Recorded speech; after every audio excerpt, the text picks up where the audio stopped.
Всем привет, я Настя, я старший веб-дизайнер. Я хочу рассказать про то, как инструменты помогают выпускать сотни макетов и не терять качество. Недавно совсем вы задались вопросом, сколько у нас вообще задач в месяц, какая у нас статистика. Мы быстренько подсчитали, посмотрели. У нас в среднем больше 389 задач в месяц. Это включая и SMM, и какие-то POSM, и лендинги, анимации и многое другое. И если предположить, что 85% это баннеры, то в среднем мы делаем примерно 15 ресайзов. Где-то они могут быть больше, где-то меньше, но в основном больше.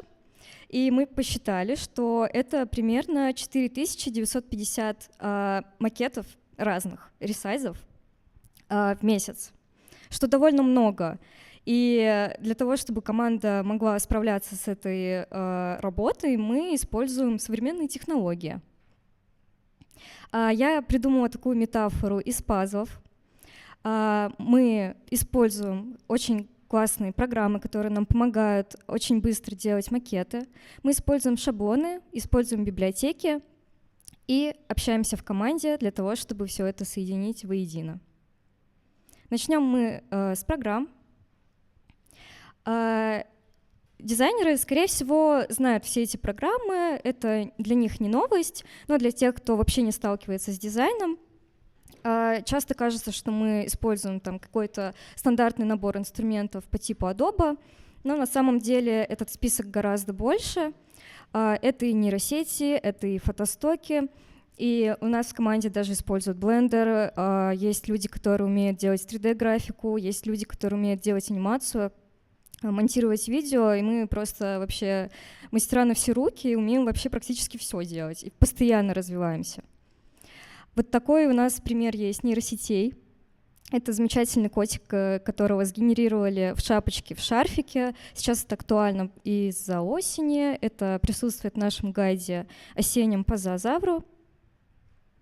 Кроме того, мы используем нейросети в фотошопе. Вот пример того, как игрушка очень легко встает в фотографию, и Photoshop автоматически накладывает тени. Если бы мы это делали вручную, это заняло бы, скорее всего, огромное количество времени, и, вероятно, это было бы не очень качественно, не очень красиво и не реалистично.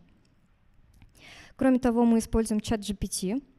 Лично я его использую для того, чтобы улучшать стиль-да-код.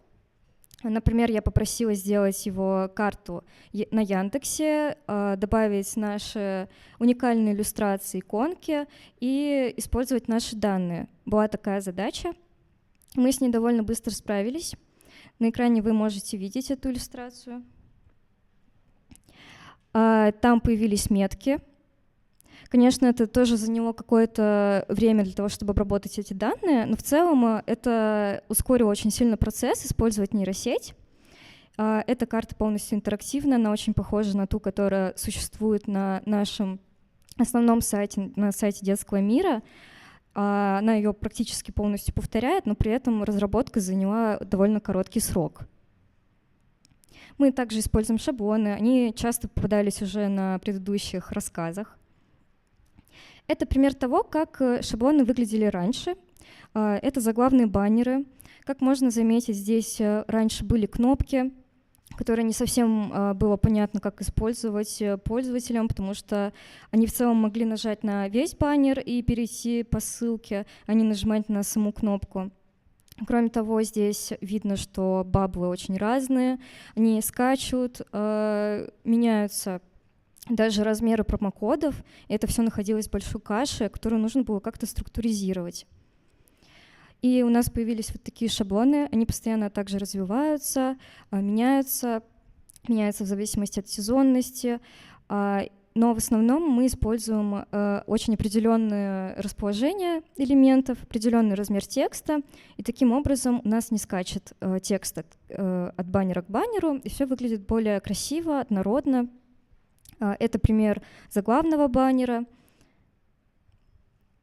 И вот так вот они красивенько выстраиваются по одной линии, то есть теперь это не превращается в какую-то кашу.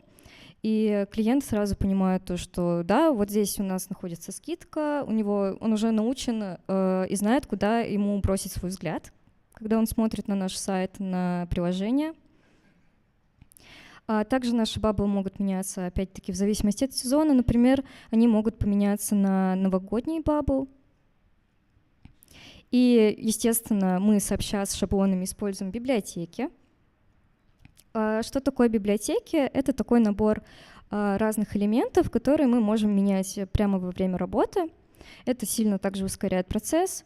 Например, у нас есть готовый набор разных фонов, которые мы меняем. И происходит это таким образом. Здесь есть специальный список в Figma. То есть это специальная функция, инструмент, когда мы меняем фон, меняем какие-то элементы. То есть нам не нужно ничего придумывать заново. И это снова ускоряет работу очень сильно. И когда приходят какие-то уникальные задачи, естественно, мы можем продумать фон, мы можем продумать имидж, но на это нужно какое-то время. И у нас есть волшебная табличка для ночи распродаж. Она очень большая, очень разнообразная. Выглядит она таким образом, как показано на правой стороне слайда. У нас есть даты, у нас есть ссылка на макеты, и у нас есть превью. То есть, например, нам приходит задача сделать макеты на ночь распродаж с 12 по 13 число на эту ночь. И мы, соответственно, просто по дате выбираем макеты, адаптируем их под новые промокоды. Иногда они меняются, иногда они добавляются новые, но часто в зависимости от месяца к месяцу они повторяются, чтобы упростить нам работу. И, конечно же, невозможно создать никакой эффективности, если команда не будет хорошо общаться друг с другом. Поэтому у нас проходят еженедельные статусы, на которых мы делимся полезностями, разными фишками, разными нейросетями, приложениями, плагинами, общаемся про то, как у нас поменялись, например, баннеры, то есть у нас всегда про это информируют. И получается вот такой вот успех. Если мы соберем весь пазл воедино, то у нас создается отличная работа в хорошем темпе, когда мы можем практически всегда успевать за дедлайнами. На этом у меня все. Я вас поздравляю с праздниками.